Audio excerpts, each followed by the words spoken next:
Today is Sunday, 27th of October, 2024. And today I want to school Najib Razak on how to make a proper apology.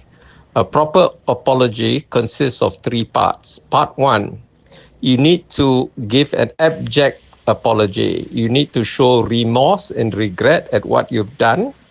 Part two, you must promise never to do the same thing again. Part three, you must ask the people that you have offended what you can do to make up for it.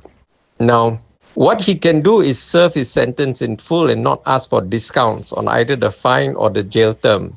Because he has asked for that and also asking for a house arrest, I think he's disingenuous in his apology.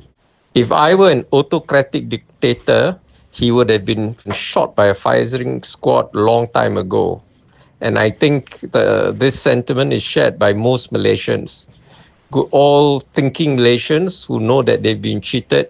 This one man was responsible for the whole country to start paying GST. Okay, he sucked out the money. The national coffers were empty. We had so much utang.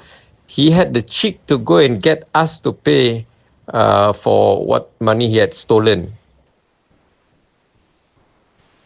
I have to stop and pause here because I'm about to say a very foul expletive. But, this guy I hold in utter and complete contempt and derision. He's better off as compost. He serves humanity best as compost rather than being alive. He's just wasting our oxygen. Other people can breathe.